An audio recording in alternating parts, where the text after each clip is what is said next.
Dan kita akan masuk pada Kejadian 2 ayat 1 sampai 3, yaitu kesimpulan penciptaan dan kekhususan Syabat. Kenapa dalam Kejadian pasal 2 ini, Musa secara khusus membahas tentang hari Sabat. Karena ini Anda harus menempatkan diri Anda sebagai seorang Israel yang waktu itu sudah 400 tahun. Nenek moyangnya itu tinggal di Mesir dan mereka sudah mulai tidak mengenal Allah Israel. Dan kemudian mereka ada di dalam penghambaan yang dimana tidak ada waktu ngasuh. Setiap hari harus bekerja. Mereka harus kerja paksa. Jadi di sini Musa sedang menentukan satu tatanan ibadah yang baru bahwa haruslah ada satu hari yang dikhususkan bagi orang-orang Israel untuk beribadah kepada Tuhan. Dan itu dibahas pada Kejadian 2 ayat 1 sampai 3. Demikianlah diselesaikan langit dan bumi dan segala isinya. Fayekulu. Demikianlah itu selesai. Itu finish. Hasyamayim.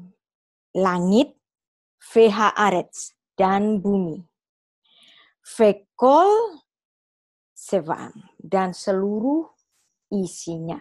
Fayekal Elohim bayom hasyevi'i. Dan dia mengakhiri. Siapa yang mengakhiri? Elohim. Bayom hasyevi'i. Pada hari yang ketujuh. Melaktu dari pekerjaannya. Asher asa. Yang menciptakan. Fayishbot. Ya, dan dia berhenti. Jadi kata Syabat di sini ada kata Syabat. Shin, Bet, Taf. Bayom hasyevi'i. Dan dia berhenti. Dan dia mengasuh. Ya. Bayom hasyevi'i. Pada hari yang ketujuh. Mikol melakto. Dari segala pekerjaannya. Asher asah. Fayevarek. Dan dia memberkati. Siapa yang memberkati? Elohim. Et yom hasyevi'i. Pada hari yang ketujuh. Fayekadesh. Dan dia menguduskan. Dan dia memisahkan. Oto. Padanya. Givo. Ya. Sebab di dalamnya Syabat. Sebab di dalamnya ada perhentian. Ia telah berhenti. Mikol. Melaktu. Dari seluruh pekerjaannya. Asher bara. Yaitu dia telah menciptakan. Siapa yang menciptakan? Elohim. La asot. Untuk menjadikan. Menjadikan apa? Alam semesta, langit dan bumi. Sekarang kita akan masuk pada ayat krusial yang lain. Yaitu pertama kalinya Yud-He-Vav-He, nama Tuhan ditulis dalam Alkitab kita, yaitu pada Kejadian 2 ayat 4. Ini yang jadi polemik sepanjang zaman. Yud-He-Vav-He, dibaca Yahweh atau Yehova? Ada Yehuwa, Bu, kadang dengar. Enggak bisa keduanya. Bukan keduanya ya. Ya, memang bukan keduanya. Nah, kalau saya sebut Yahweh, saya salah. Kalau saya sebut Yehova, saya juga salah. Ya, saya bisa disalah-salahin nih sama orang Yahudi, ya. Tapi nggak apa-apa karena kita ada di kelas, maka berikanlah saya dispensasi untuk dapat mengucapkan ini, ya, supaya kita dapat mengerti mana yang benar. Dan sekarang marilah kita masuk pada kajian akademis pengucapan Yud-He-Vav-He, YHWH. Jadi betul-betul di sini kita sedang mengkaji secara akademis. Jadi kita tidak hanya berdasarkan keyakinan teologis. Jangan keyakinan teologis itu diseberangkan dengan keyakinan historis. Kita lebih memilih keyakinan teologis kita itu harus didukung oleh keyakinan historis. Apakah bisa Yud-He-Vav-He itu dibaca Yahweh? Mana dukungan historisnya? Atau Yud-He-Vav-He itu dibaca dengan Yehova. Mana keyakinan historisnya? Kalau saya boleh berucap secara lugas, seperti tadi, logos menjadi rema adalah word study fallacy. Demikian juga pengucapan Yud-He-Vav-He dengan Yahweh adalah suatu word study fallacy. Jadi kebersalahan terhadap pemahaman kata. Eleh Toledo. Inilah silsilah. Inilah asal mula. Ya. Hasyamayim Fe'aretz. Langit dan bumi. Vehibaram. Dan ketika mereka diciptakan, ada kata bara di sini. Ya. Vehibaram. Di dalam keterciptaan mereka. Nah, kalau itu lebih tepatnya. Beyom asot, pada hari dia menciptakan. Siapa yang menciptakan? Adonai Elohim. Jadi betul-betul pada Kejadian 2 ayat 4 ini, pertama kalinya Yud-He-Vav-He ditulis dalam Alkitab kita. Nah, Anda lihat di sini, kalau melihat nikut-nikutnya, Anda sudah belajar nikut kan? Sebetulnya ini bisa dibaca Yehovah. Ya, di sini ada Seva, ya berarti Y. Terus di sini ada He. Terus di sini ada Vav. Berarti matres leksionis, berarti Ho. Yeho. Terus ini Vav dengan Kamats. Terus ada akhiran He. Berarti ini bisa dibaca Yehovah. Nah, tapi dalam tata krama orang Ibrani, ini nggak diucapkan Yehovah walaupun tertulis demikian. Tapi haruslah dibaca sesuai tata krama Adonai. Atau dibaca dengan Hashem, sang nama. Adonai itu Tuhan, terus Hashem itu sang nama. Maka ya, walaupun ini adalah Yud-He-Vav-He, itulah sebabnya dalam Alkitab bahasa Indonesia menerjemahkan dengan Tuhan huruf besar semua. Kenapa? Karena ini dibaca Adonai. Adonai itu arti harfiahnya adalah Tuhan. Maka untuk membedakan Tuhan biasa T, Tuhan T besar, U, H, A, N-nya kecil, tapi ini ditulis Tuhan semuanya dalam huruf besar. Ini untuk menunjukkan kepada kita bahwa sebenarnya Tuhan di sini itu adalah berasal dari Yud-He-Vav-He. Nama Tuhan yang suci. Ya, Anda juga dapat membandingkannya dengan naskah bahasa Inggrisnya, Lord di sini. Lord-nya huruf besar semua. Ya, sama dengan LAI. Tuhan huruf besar semua. Ini untuk menunjukkan bahwa ini adalah Yud-He-Vav-He yang sebenarnya bisa dibaca dengan Yehovah. Tetapi tata krama Ibrani melarang itu. Harus dibaca dengan Adonai, Tuhan. Sekarang kita kaji bukti historis. Yang Anda lihat di layar ini adalah naskah Masorah yang terdapat pada Aleppo Codex untuk Yesaya 43 ayat 11.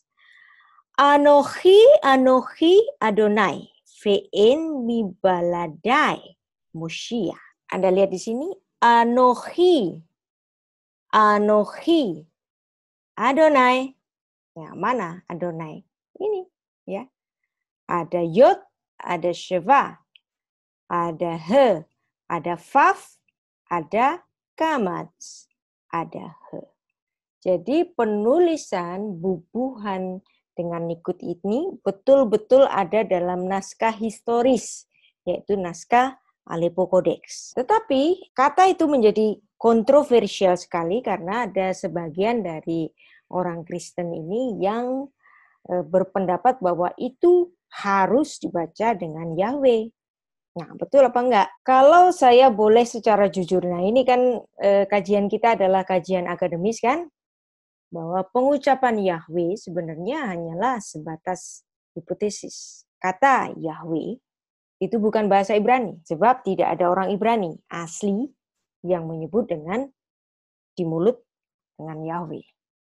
Kata Yahweh justru berasal dari teolog Eropa, abad 16, dari seorang teolog yang bernama Benedictine Gilbertus Genebrardus. Pengucapan Yahweh dipopulerkan di tahun 1567 oleh Genebrardus pada penulisan Yahweh di dalam tulisannya yang berjudul Chronographia di Paris tahun 1567 Masehi. Jadi abad 16 baru ada ini kata-kata ini. Berdasarkan penelitian, Genebrardus meminjam istilah dari Clemens dari Alexandria, kalangan Platonis Gnostik, ejaan Yunani dari nama dewa Zeus yaitu Yahweh, yang juga dikenal dengan Jove, yaitu dewa Jupiter bangsa Romawi. Maka guna mendukung penemuan ini, Genebrardus mengutip Alkitab Samaria, yaitu kata Yahweh, dan mengubahnya menjadi Yahweh. Nah, yang terakhir mengubah B menjadi V sehingga tulis Yahweh, tinggal menyesuaikan dengan 4 huruf sakral ini Yud He Vav He, maka jadilah pengucapan Yahweh. Nah, ini kalangan Kristen kalau membaca ini pastilah marah-marah, tapi hendaknya jangan marah-marah dulu sebab kita betul-betul mengkaji secara kajian akademis. Kita sudah belajar tentang nikut, ya, Yud He Vav He. Apa nikutnya yang dituliskan dalam naskah-naskah Masorah? Yaitu Yod, Seva. Seva itu apa? Vowel untuk E pendek, jadi Y. Terus ini ada He, ya, ada Cholem, Yeho. Kadang-kadang Cholemnya ini dihilangkan karena menganggap Vav-nya ini sebagai materi leksionis. Jadi ini boleh ada, boleh enggak. Ya, jadi titik di atas ini boleh ada, boleh enggak. Terus kemudian Vav ini dikasih kamats, kemudian ada akhiran He. Maka dia dapat dibaca dengan Yehova, bukan?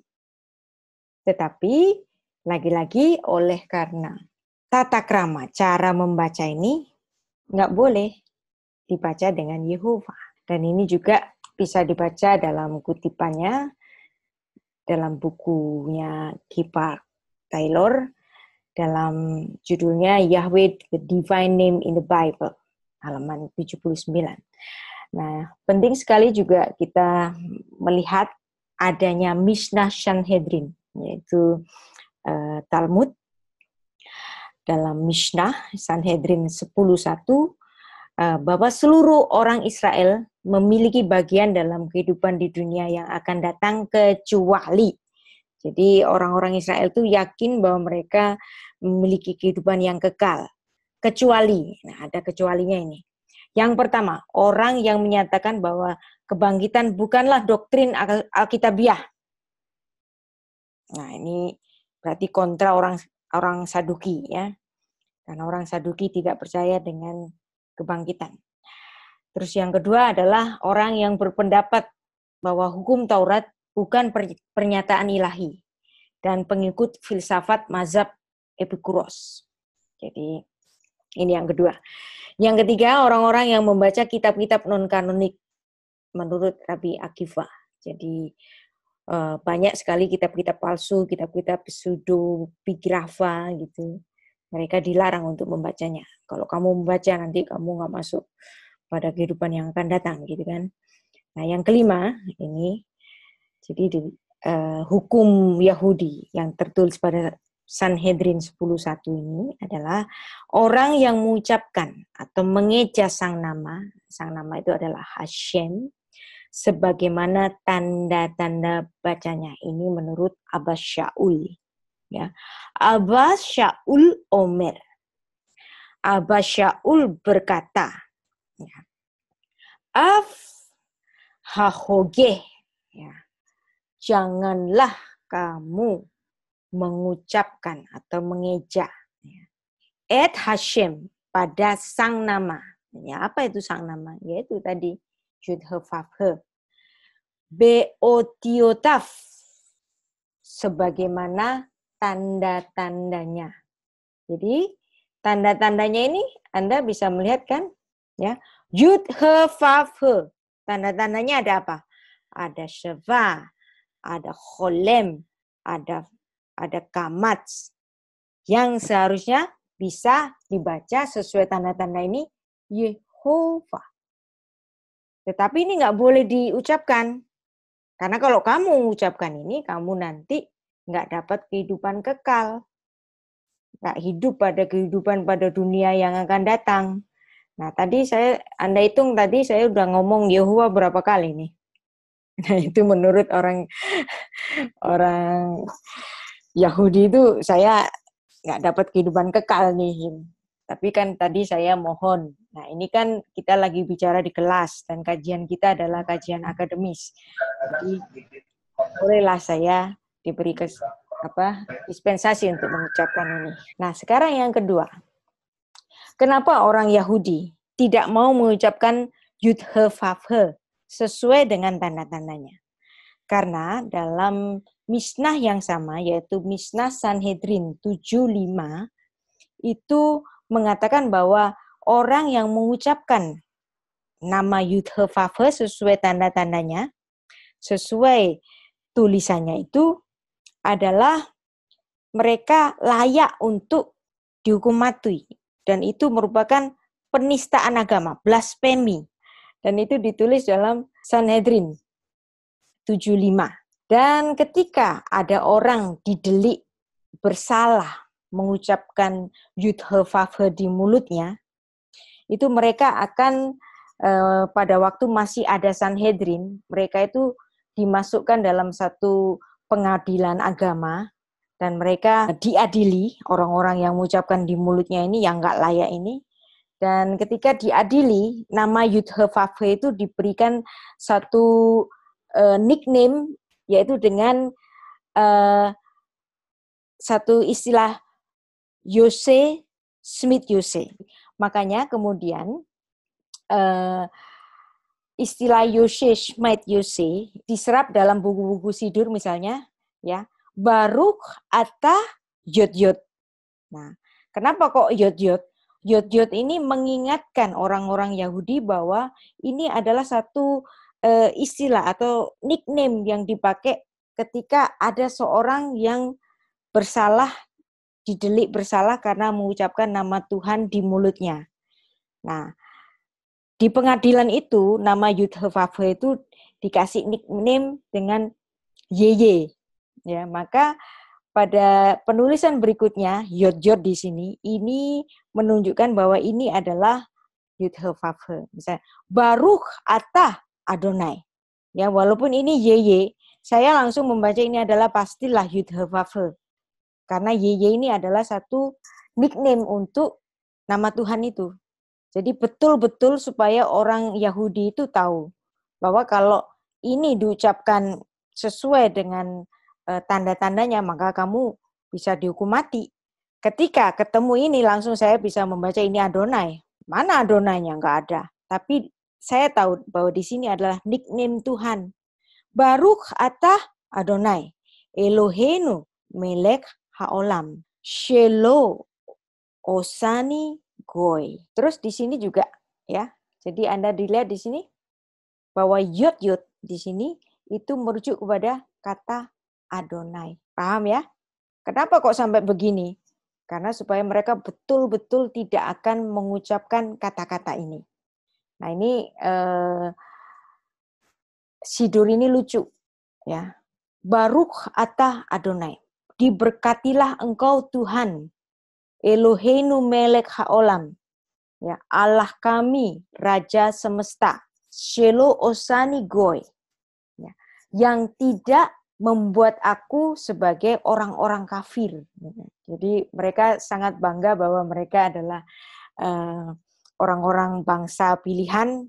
Terima kasih aku tidak dijadikan bangsa kafir. Gitu. Nah ini adalah bentuk dari supremasi orang Yahudi. Ya nggak apa-apa karena mereka bangga sekali bahwa mereka adalah orang-orang dari bangsa pilihan. Dan itu memang membuat mereka jadi tinggi hati. Contohnya seperti Lukas 18 ayat 10-12. Orang Farisi itu berdiri dan berdoa dalam hatinya begini. Ya Allah, aku mengucap syukur kepadamu karena aku tidak sama seperti orang lain. Aku bukan perampok, bukan orang lalim, bukan pezina, bukan orang yang seperti pemungut cukai itu. Gitu. Nah, aku juga bukan orang kafir. Gitu. Terima kasih, aku sudah dijadikan bangsa pilihan.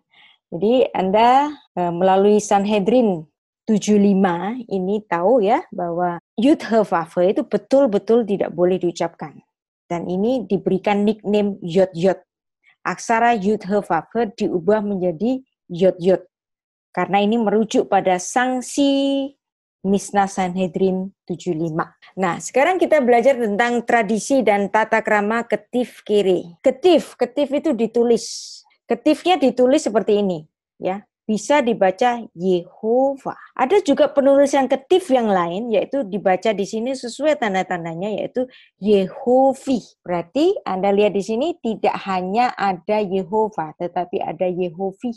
Yang ini menggunakan cholem, yang paling atas. Yang kedua tanpa cholem. Jadi merujuk pada vav di sini adalah materi leksionis. Kita sudah belajar tentang materi leksionis bukan pada kalau nggak salah di unit 3 kemarin kan. Terus kemudian di sini juga tanpa cholem. Jadi Yehovi dibaca Yehovi. Tulisannya Yehovi tapi dibacanya Elohim. Yang di sini ditulisnya Yehovah tapi bacanya Adonai. Kenapa kok ditulis Yehovah tapi dibaca Adonai? Karena memang betul-betul tanda-tanda nikut yang ada di atas ini adalah nikut dari Adonai. Yaitu ada Sheva, ada Patah. Ya. Jadi di sini ada Hataf Patah. Karena nama Tuhan itu adalah sebuah kata kerja. Dan kata kerja itu tidak boleh pasten. Maka untuk menghindari pasten, maka A-nya ini dibuang. Maka jadilah dia tinggal Sheva, ya, Cholem, ya, Cholem, terus kemudian Kamatz. Maka dia dibaca Yehovah. Seharusnya kan? Tetapi dia tidak boleh diucapkan Yehovah, tapi diucapkan sesuai tanda-tanda yang ada di atas ini. Adonai. Demikian juga penulisan yang lainnya. Misalnya ini, Anda lihat di sini. Yehovi itu adalah satu ketif, tetapi bacanya harus kere, cara bacanya harus Elohim. Kenapa? Karena nikut yang dibubuhkan pada Yud-He-Vav-He ini adalah nikut milik Elohim. Sekarang kita kembali lagi untuk lebih memahami ketif kere grammar Ibrani. Yud-He-Vav-He dibaca Adonai. Nah, kenapa Yud-He-Vav-He ini dibaca Adonai? Karena Yud-He-Vav-He ini dibubuhi oleh nikut Adonai. Ketif kere yang dibubuhi nikut Elohim, maka dia harus dibaca Elohim. Jadi nggak boleh dibaca Yehovi, tetapi Elohim. Jadi di sini kita sudah mulai memahami kenapa ada ketif, kenapa ada kere. Karena semuanya ini adalah tata krama. Terus Anda bilang sama saya, itu tata krama kan bikinan orang gitu kan. Ini kan bukan hukum Tuhan. Ya memang betul. Tetapi bagaimanapun kita harus menghormati tanda-tanda baca, cara-cara membaca pada bangsa yang memiliki bahasa itu. Terutama masih banyak juga orang-orang Yahudi yang belum percaya Kristus, bukan? Ya, hanya sebagian dari mereka yang sudah menjadi orang percaya. Tetapi banyak orang-orang yang belum menjadi percaya. Jadi kalau kita nabrak tata krama mereka, kira-kira apa akibatnya? Mereka tambah nggak mau dong menjadi orang percaya ya. Oke. Nah sekarang seandainya ada orang tetap ngotot, enggak, pokoknya saya mau nyebut Yud-He-Vav-He itu dengan Yahweh. Sekarang pertanyaannya, adakah sumber primernya? Adakah sumber historisnya? Kita punya dua sumber utama, yaitu Aleppo Codex dan Leningrad Codex, yaitu manuskrip perjanjian lama yang tertua. Yang Leningrad Codex itu disimpan di National Library di Rusia. Anda tahu siapa itu Lenin? Orang Rusia. Orang Rusia, siapa dia? Tidak tahu. pemimpin komunis ya. Iya, iya. Jadi Anda bisa bayangkan bahwa naskah kitab suci kita dinamai oleh salah satu pemimpin komunis. Lucu nggak sih? Lucu. Terus disimpannya di Rusia lagi. Hebat ya. Berarti kita dapat melihat bahwa orang-orang komunis ini, mereka itu juga sangat menghargai karya sejarah, gitu ya. Boleh jadi mereka bukan orang percaya, tetapi mereka menghargai karya sejarah. Dan naskah yang mereka pegang itu sama dengan naskah yang saat ini ada di Aleppo Codex yang disimpan di Museum Israel. Jadi ada dua bukti sejarah naskah Perjanjian Lama yang otentik, bukan hanya satu tapi dua, dan ini memenuhi hukum dui ganda saksi. Masing-masing naskah dapat menjadi saksi satu dengan lainnya. Jangan sampai nanti naskah yang itu menjadi berbeda dengan ini. Jadi keduanya bisa saling mengkonfirmasi bahwa Alkitab kita itu tidak pernah diubah, gitu ya.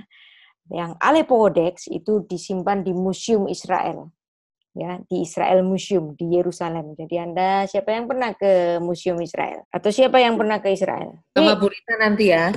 Boleh. Jadi kalau ke Israel jangan lupa nanti minta option.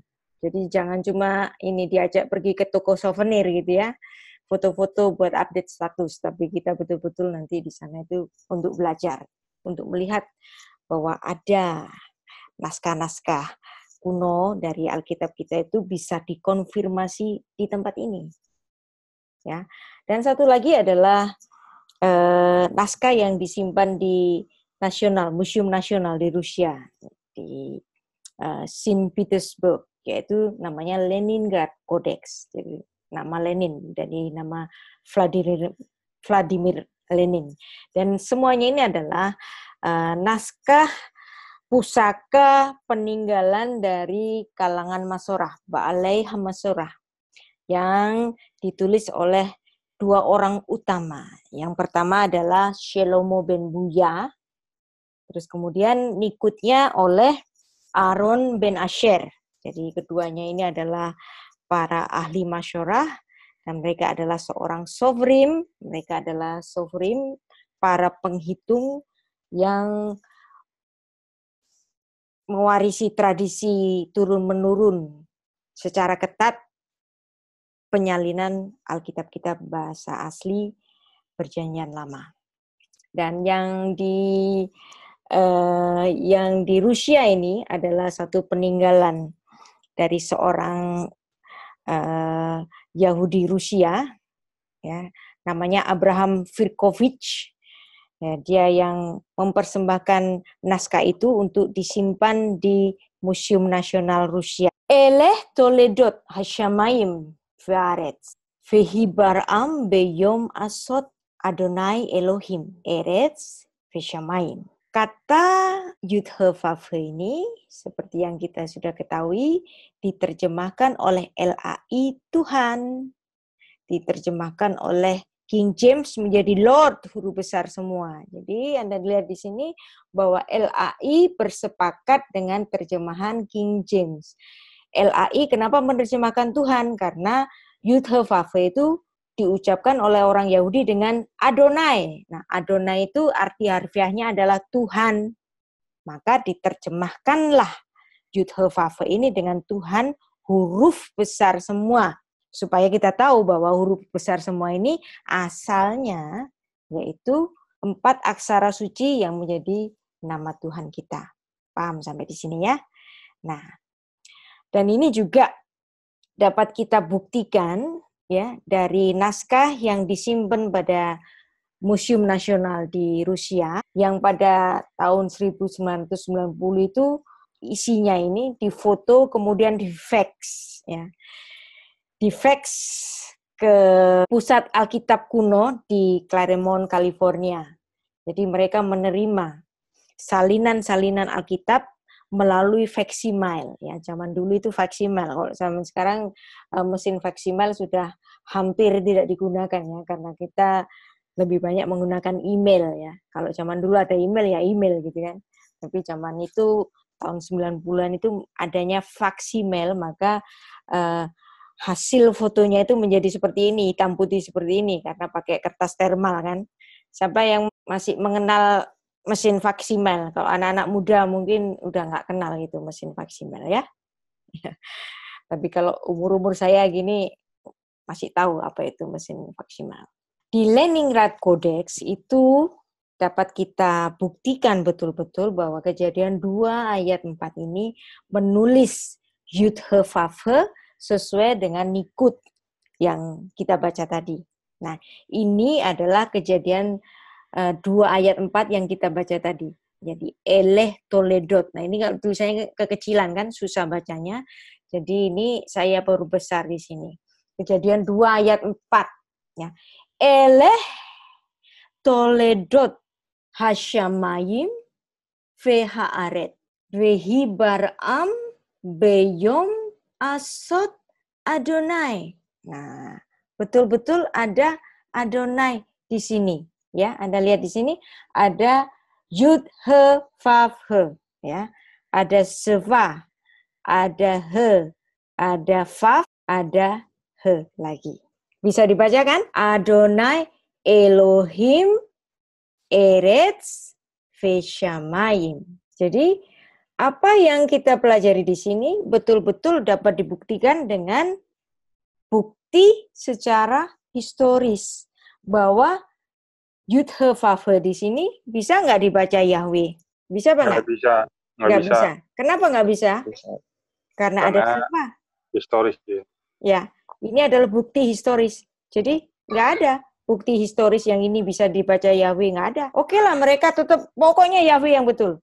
Nggak apa-apa. Namanya keyakinan teologis kan? Tetapi bagi kita di sini, saya tidak hanya memperkenalkan Anda pada keyakinan teologis, tetapi keyakinan teologis itu harus didukung pada keyakinan historis seperti ini. Seperti yang kita baca sekarang ini.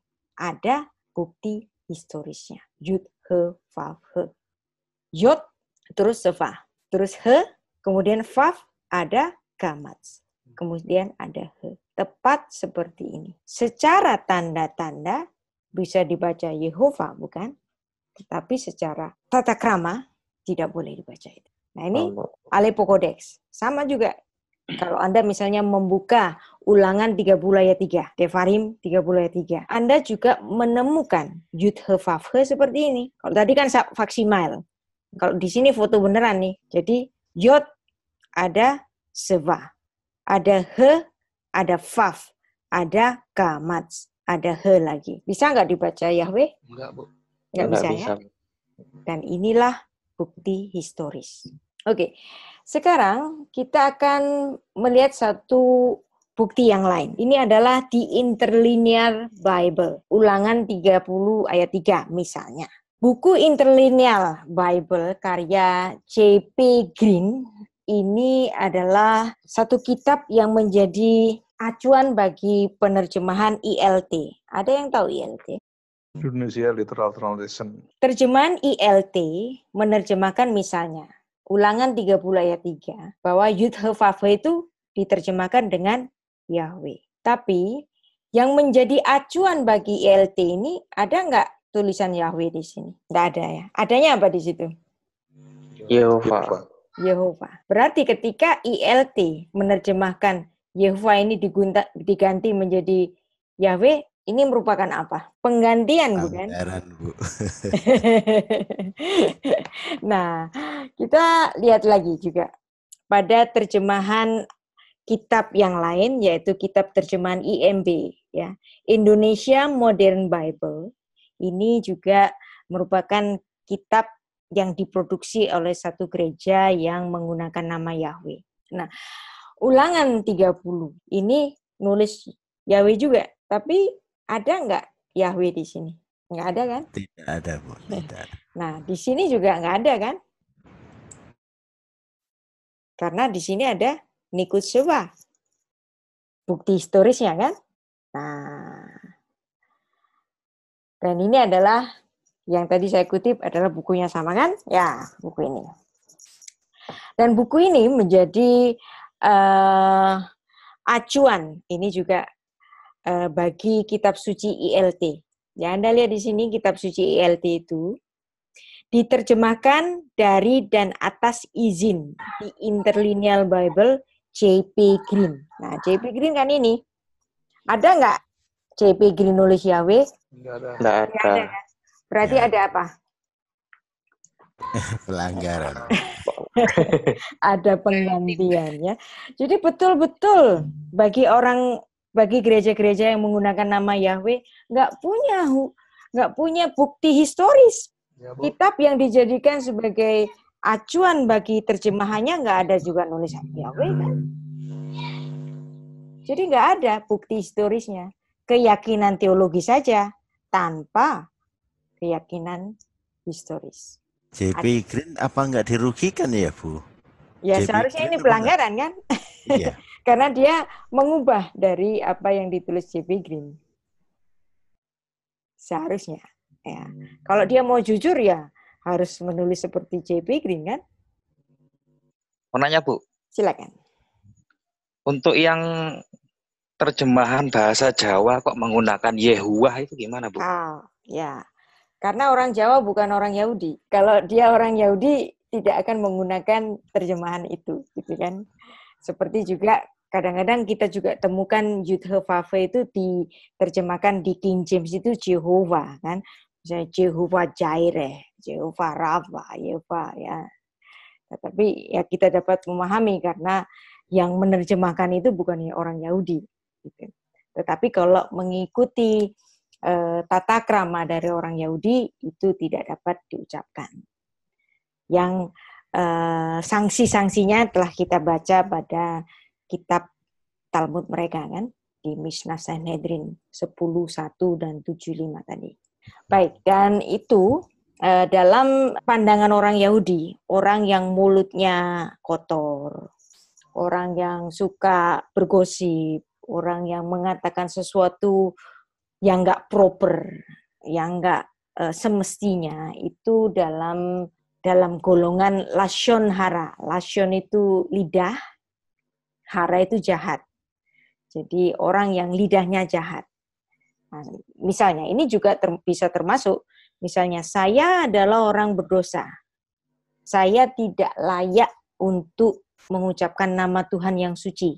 Maka ketika saya mengucapkan nama Tuhan yang suci, maka lidahku ini jahat. Nah, ini menurut tata kramanya orang Yahudi. Nah, kita memang bukan untuk menjadi Yahudi, tetapi kita mencoba memahami kenapa kata ini tidak diucapkan. Kalau kata ini tidak diucapkan secara tata krama, ya sudah, kita ikuti saja. Nah, ada yang bilang, itu kan tata krama, itu kan tradisi. Tradisi kan bikinan orang. Kalau bikinan orang boleh dong dilanggar. Ya memang boleh. Tapi sebaliknya saya tanya lagi. Orang yang mengucapkan Yud-He-Vav-He dengan Yahweh, padahal tadi bukti historisnya kan nggak ada kan? Ya nggak? Kalau bukti historisnya nggak ada, maka dia juga ada di dalam apa? Tradisi baru. Bukankah orang yang menciptakan tradisi Yud-He-Vav-He diucapkan menjadi Yahweh? Itu kan juga tradisi. Bukti historisnya nggak ada kok. Jadi artinya tradisi kan? Jadi ketika orang mengatakan itu kan tradisi boleh dilanggar, bukankah Anda juga menciptakan tradisi baru?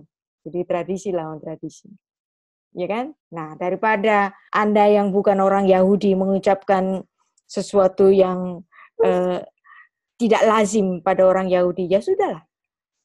Jangan ucapkan itu. Toh kita orang Indonesia. Dan Tuhan bisa disebut apa saja. Tuhan kita panggil Bapa, dia noleh kok. Tuhan kita panggil Tuhan, dia juga noleh. Kalau Tuhan dipanggil yang lain terus dia nggak noleh gitu, harus dipanggil Yahweh. Kalau dipanggil yang lain terus nggak noleh, berarti dia bukan Tuhan. Masa nggak ngerti gitu ya. Anda coba suami istri di atas 10 tahun. Ketika istri Anda dehem, gitu ya. Anda sudah tahu istri Anda sedang memanggil Anda kan? Padahal cuma gitu aja kan. Nah, seperti juga Tuhan. Kalau Tuhan harus dipanggil Yahweh, kalau nama lain dia nggak noleh, berarti dia bukan Tuhan. Dan nama Tuhan, ya, Yud-He-Vav-He, itu berasal dari kata Ibrani hayah, sang ada. Jadi karena Tuhan itu Vehu hayah, dia dulu ada, sekarang ada, Vehu hove, dia akan ada, Vehu yihiyeh, betif arah, di dalam kemuliaan. Hayah hove yiyeh. Dan inilah nama Tuhan kita, Sang Ada. Nah, seperti yang juga kita sudah pelajari kemarin di unit 5, bahwa Magen David yang menjadi lambang dari orang-orang Yahudi itu ada dua segitiga yang menyerupai bintang. Maka kadang-kadang ini disebut sebagai the Star of David atau bintang Daud. Tapi sebenarnya ini adalah Magen David, perisai Daud. Apa itu perisai Daud? Itu segitiga pertama. Hove, hayah, yihye. Tuhan yang dulu ada, sekarang ada, dan dia akan ada. Nah ini. Nuzul ke bumi. Manunggal dengan manusia. Dan manusia, ya. Dan segitiga kedua itu adalah David Melek Israel. David Melek Israel. Jadi ada kesatuan antara Tuhan dan manusia. Jadi inilah dasar filosofi dari Magen David. Paham ya? Kenapa ini menjadi lambang dari orang-orang Yahudi. Jadi paham di sini? Jadi pelajaran kita mengenai Yud-He-Vav-He yang dibaca Adonai bukan untuk menyerang-nyerang orang yang sedang menggunakan nama Yahweh gitu, bukan. Tapi kita betul-betul belajar mengenai pemahaman bahasa, belajar membaca, belajar grammar, belajar tata krama, belajar kaidah bahasa, juga belajar tentang antropologi budaya. Kalau itu tidak diucapkan di mulut, ya sudah, ikuti saja. Maka ketika saya mengajarkan kepada Anda untuk membaca Yud-He-Vav-He itu dengan Adonai, itu mengikuti tatanan yang ada. Jadi biarlah kita menjadi murid Kristus yang memberkati, bukan murid Kristus yang menjadi batu sandungan. Gara-gara kita ngomong satu istilah yang mereka nggak suka, terus mereka jadi nggak mau. Oh, dasar orang Kristen nggak ngerti tata krama, gitu kan? Baik, ya. Adonai Bore. Sudah selesai, dan kita akan teruskan mengenai Adam, manusia pertama.